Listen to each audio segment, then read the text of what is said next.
Isaiah Brooks had never been so proud. The moving truck had barely cooled from the drive when he stepped onto his new driveway, keys in hand, and took it all in. Fresh-cut lawn, quiet street, kids on bikes riding past with popsicles. His two boys, Marcus and Jalen, were already racing around the front yard, chasing each other like the world was finally big enough. "Daddy, this house got stairs and everything," Marcus shouted, pointing like it was some sort of castle. Isaiah chuckled. "Sure does. Go check out your room before your brother claims it." He leaned against his car for a second and let out a breath he didn't realize he'd been holding. After years of grinding in night classes and jumping from contract to contract in IT, this new job came with benefits, stability, and this house. A cul-de-sac in Arbor Ridge, just outside Atlanta. Clean, safe, mostly white. But he didn't care about that. All he saw was a chance to give his boys better. On the second morning, he found it. A note stuffed into his mailbox. Not in an envelope, just a torn piece of paper. No name, no signature. It read "Wrong Neighborhood." He stared at it for a moment, brow furrowed. Then he folded it and put it in his back pocket. Said nothing to his wife. Told himself it was probably a kid or some old crank upset about the moving truck. But then the trash showed up. First, a half-eaten sandwich tossed onto his lawn. Then a ripped garbage bag one morning. Its contents spilled across his walkway like someone had done it on purpose. Still, he held back. Until the third night when his front right tire was slashed. He didn't say a word. Just quietly called AAA, got it patched, and installed security cameras. His wife asked him what was wrong. And he said, "Nothing, just being careful." But Isaiah knew. Every day when he walked to the mailbox or played outside with his kids, he could feel those eyes. Cold, unblinking. From across the street, Mr. Donald Ferris. White hair, American flag on the porch. Always in a lawn chair. Never waved. Just watched. Isaiah kept to himself. Didn't want trouble. But on Saturday, trouble found him. They were hosting a simple cookout, burgers, kids running through the sprinkler, a little music on the speaker. Laughter echoed. Friends from his old neighborhood had come out to see the new place. That's when it happened. Don Ferris stood up on his porch, drink in hand, and shouted over the fence loud enough for the whole block to hear. "Keep that jungle noise outta here." The music stopped. Conversation died. Isaiah's hand clenched around his spatula. The neighborhood had just gotten real quiet. Isaiah didn't react, not at first. He kept flipping burgers like nothing had been said. But his shoulders tightened, and the grill spat up smoke that curled into the stillness. His friend Terrence set down his beer. "Yo, did he just say?" "Yeah." Isaiah cut in. Calm. Flat. "He did." Everyone stood still. The laughter, the kids' squeals, the easy summer energy. All of it sucked out like a vacuum. From across the street, Don Ferris stood smug, one hand on his hip, the other still nursing a glass of something amber. No apology. No retreat. Just a long, hard stare, like he was daring Isaiah to say something. Isaiah didn't give him the satisfaction. Instead, he turned to his guests and said, "Food's still hot. Kids still playing. He's not gonna ruin this." But the vibe had changed.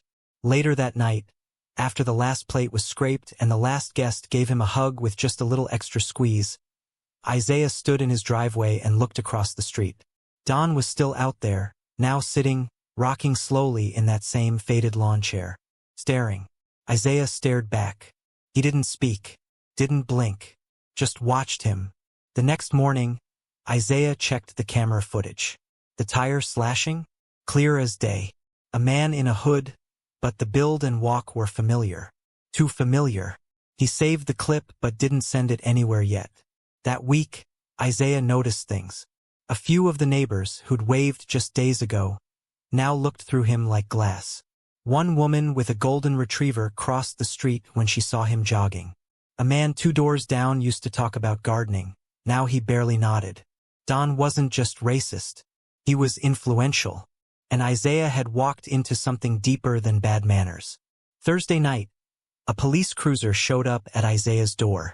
"Got a noise complaint," the officer said, not even pretending to be interested. Someone reported yelling. Sounded domestic. Isaiah blinked. You serious? His wife stood behind him, cradling their youngest. We've been watching Bluey. The cop shrugged. Just doing my job. He left without writing anything up. But Isaiah knew. Don was escalating. That weekend, Isaiah returned from the store to find a dead squirrel on his welcome mat. No blood, just placed there. He stared at it for a long time. Inside, his kids were coloring. His wife was humming to herself in the kitchen. He looked up. Don was on his porch. Smile wide. No shame. Isaiah took out his phone and started recording. Not the squirrel. Not the porch. Just his own face. Calm. Focused. Like someone who'd just made a decision. If Don wanted a war, Isaiah was done pretending there wasn't one.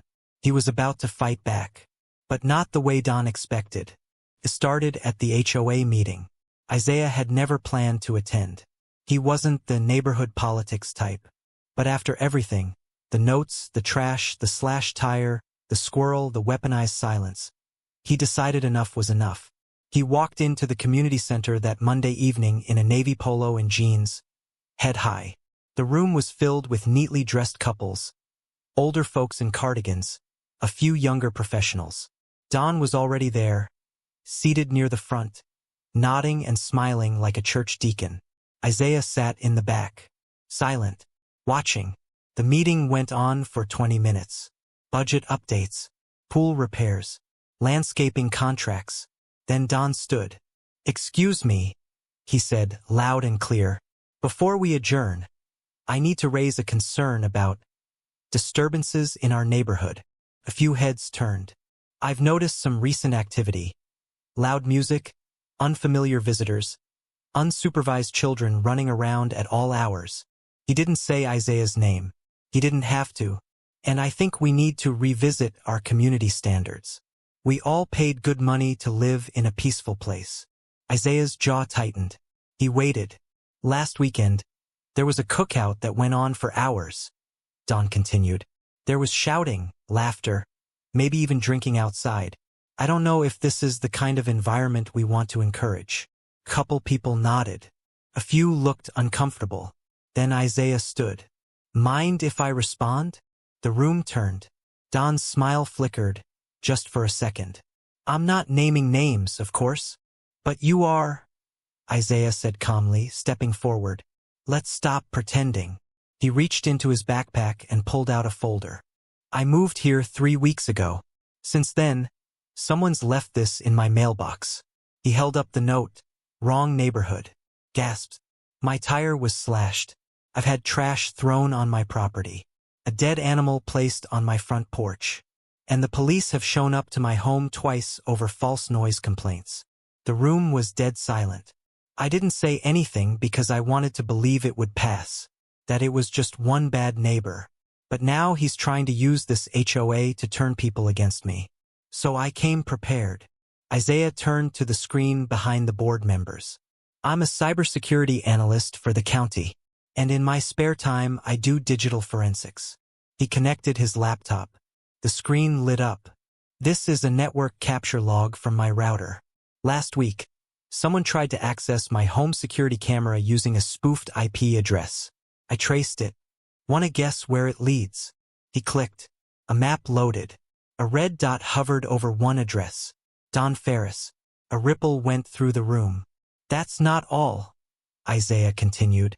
Over the weekend, I dug deeper. Turns out Mr. Ferris runs a blog. Anonymously, except he's not very good at hiding his tracks. He pulled up a web page. On it, hate-filled posts, racial slurs, thinly veiled threats. One post read, "New neighbors think they belong just 'cause they got a loan. Time to remind them who built this street." Gasps turned to murmurs. A woman near the front clutched her chest.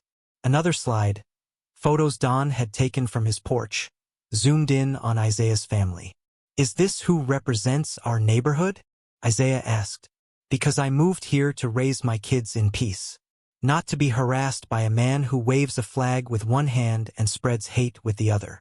Don stood suddenly, his voice shaky. This is slander. He hacked me. That's illegal. Isaiah turned to him. You called the cops on me for noise. I called the county. They're launching a formal investigation into your online activity. That blog's hosted on a public server. No password. No encryption.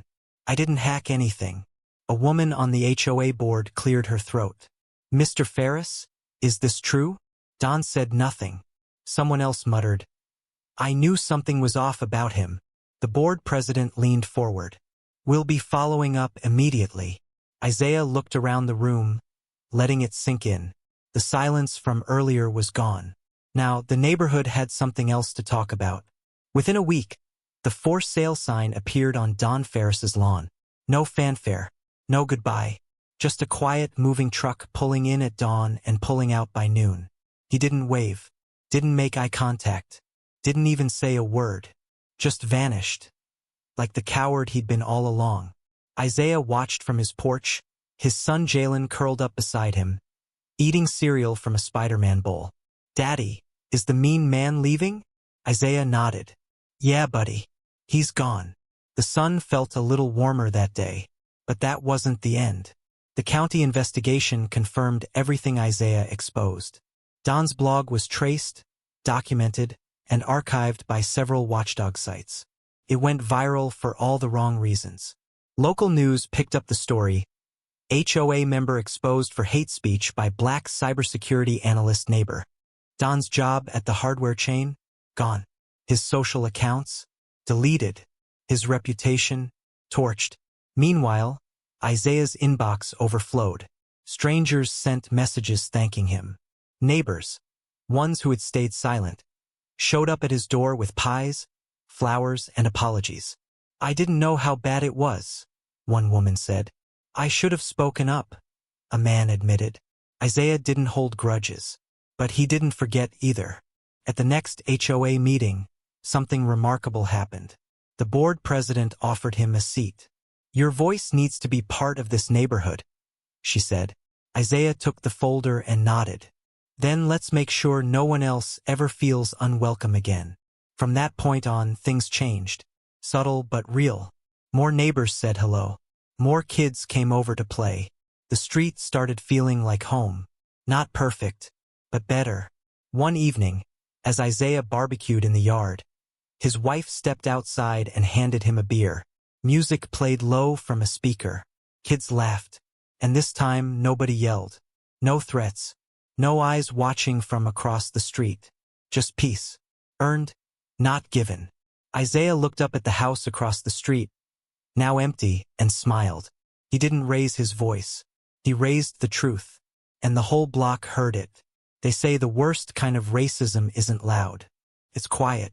It hides behind fences, fake smiles, and HOA policies. It doesn't wear a hood, it wears a name tag, waves at your kids, then files a noise complaint the second you turn your music on. Isaiah didn't fight back with fists. He fought back with facts, with patience, with proof. And that's what took Don Ferris down. Not a shouting match, but a spotlight. Because hate doesn't survive in daylight. Some people think moving to a nice neighborhood means you've escaped racism. But Isaiah learned the truth. You don't escape it. You confront it. You outwork it. You outshine it. And sometimes, if you're brave enough, you expose it so loudly the silence can't cover it anymore. So the next time someone says, wrong neighborhood, just remember, that neighborhood becomes yours the moment you stand your ground.